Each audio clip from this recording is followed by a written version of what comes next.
mettre en place un tableau de bord intuitif et dynamique. Donc on a déjà bien commencé à mettre en place ce tableau de bord. Je vais juste rajouter un troisième tableau croisé dynamique pour le plaisir et pour vous montrer la puissance de tout cela.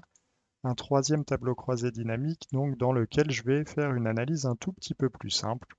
Donc j'ajoute rapidement ce troisième tableau croisé dynamique, je vais le mettre à côté ici, et je vais simplement venir analyser en ligne la répartition de mon montant en euros, comme ceci, de mes différents fruits. Et en fait, je ne vais pas mettre d'autres informations, je vais simplement le mettre comme ceci. Hop. Donc là, j'ai mes différents fruits, j'ai mes montants en euros. Je change rapidement le format de tous ces éléments, comme ceci. Hop. Et je vais rajouter, relié à ce tableau croisé dynamique, un graphique comme ceci, donc graphique croisé dynamique, mais cette fois-ci je vais mettre un secteur, comme ceci, un anneau, allez, dans lequel en fait je vais visualiser finalement la répartition de mes différents fruits, comme ceci, automatiquement. Je vais mettre des étiquettes de données. Alors je fais ça un petit peu rapidement. Alors tac, je vais choisir celui-ci. Donc j'ai des étiquettes de données de la répartition de mes différents fruits en fonction des données totales à ce stade. Répartition par fruit comme ceci. Donc là aussi, je vais changer la police. Donc quand on dit tableau de bord, on pense tout de suite mise en forme. N'hésitez pas à prendre le temps de bien mettre en forme les éléments comme vous le souhaitez. Et une petite astuce que je vous délivre ici, quand vous double-cliquez comme ceci sur les montants, vous pouvez, plutôt que d'afficher la valeur, vous pouvez afficher le pourcentage. Donc ici, en fait, on se rend compte que plutôt que d'afficher 800 euros, 700 euros, 550 euros, vous pouvez tout à fait dire je veux afficher le pourcentage et le mettre par exemple en gras, comme ceci. Et à ce stade, vous voyez donc assez facilement que les fraises sont à hauteur de 31%, les framboises 35%, le kiwi 24% et les poires à 10% sur la partie montant récolté.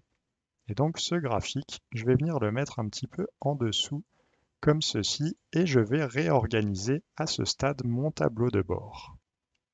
Donc ce que je vais faire ici, c'est de la mise en forme. Vous allez me dire, c'est pas de la technique Excel poussée, mais ça va nous permettre d'avoir un tableau de bord, vous le verrez à la fin, qui sera beaucoup plus ludique et beaucoup plus sympathique à regarder.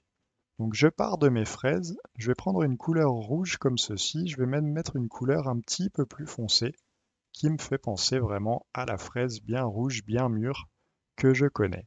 La framboise, je vais aller chercher une couleur un peu plus rosée, qui me fait penser là, moi aussi, à la framboise que je connais, donc comme ceci par exemple, hein. Donc la framboise un peu plus rose. Le kiwi, je vais aller mettre une couleur bien verte, donc comme ceci. Est-ce que le kiwi, c'est pas plus comme ça? Vous verrez, hein, vous pouvez éventuellement le modifier. Et la poire, eh ben, elle peut être jaune, elle peut être verte. On va prendre ce jaune-là, comme ceci. Donc vous allez me dire, ok, bon, il a changé les couleurs, super. Rien de plus à déclarer, ça valait pas forcément le coup de regarder la vidéo.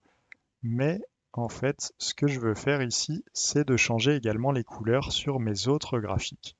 Donc là aussi, ça va me prendre un tout petit peu de temps, mais je vais le faire pour vous montrer qu'on va pouvoir arriver à un résultat qui, selon moi, sera beaucoup plus sympa que ce qu'on avait initialement.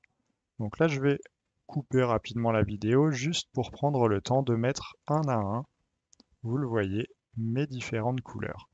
Donc pour pouvoir changer la couleur sur chacun de mes bâtonnets, vous le voyez, vous cliquez dessus et vous recliquez une deuxième fois pour avoir accès à la couleur uniquement de votre deuxième bâtonnet, comme ceci.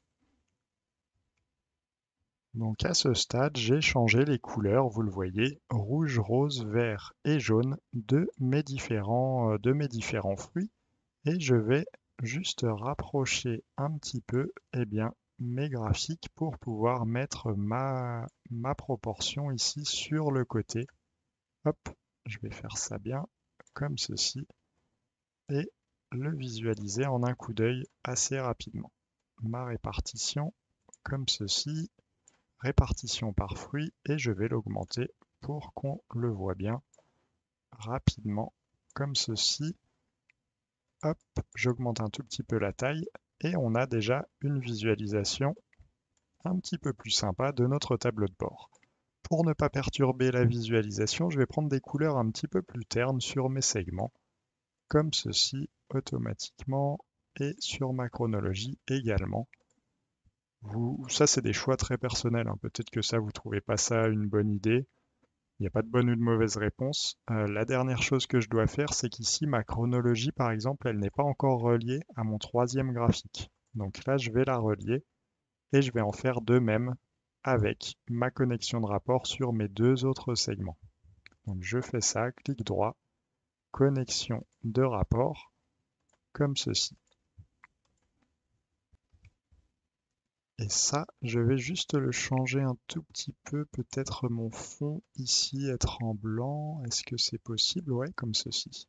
Hop, je vais le décaler un tout petit peu, hop, comme ceci. Et donc à partir de maintenant, si je regarde le mois de janvier, bon bah je n'ai rien. Le mois de février, ok, je commence à avoir des éléments, la poire, la framboise qui ont été récoltés. Le mois de mars, là je commence à avoir déjà plus d'éléments. Le mois d'avril, je vois à chaque fois ma répartition de mes différents fruits et les montants récoltés, les poids récoltés qui sont en face. Pareil pour le mois de mai, le mois de juin, donc vraiment mois après mois je peux regarder et je peux également regarder cela par trimestre et voir automatiquement sur tel trimestre, et ben, c'est tel fruit qui a été le plus récolté. Sur mon premier trimestre, c'est plutôt la fraise qui a été le plus récoltée. Donc bien entendu, là, c'est des données totalement fictives, hein, qui n'ont pas de sens avec la réalité. Mais pour autant, là, on commence à avoir un tableau de bord que je juge relativement sympa à regarder. Et admettons qu'on souhaite bien, se concentrer uniquement sur les régions centre-est et centre-ouest, bien, on peut faire la même analyse, à savoir regarder le premier trimestre pour centre-est et centre-ouest. On a uniquement de la framboise et du kiwi à hauteur de 69% pour la framboise et 31% pour le kiwi. Sur le deuxième trimestre, ces données évoluent automatiquement et on le voit automatiquement à la fois sur le poids récolté, le montant récolté et la répartition par fruit. Donc voilà, je vous laisse jouer un petit peu avec toutes ces notions. Là, selon moi, on commence à avoir créé un tableau de bord dynamique et intuitif qui est sympa visuellement et qui vous permet de faire ressortir vos informations de manière très ludique.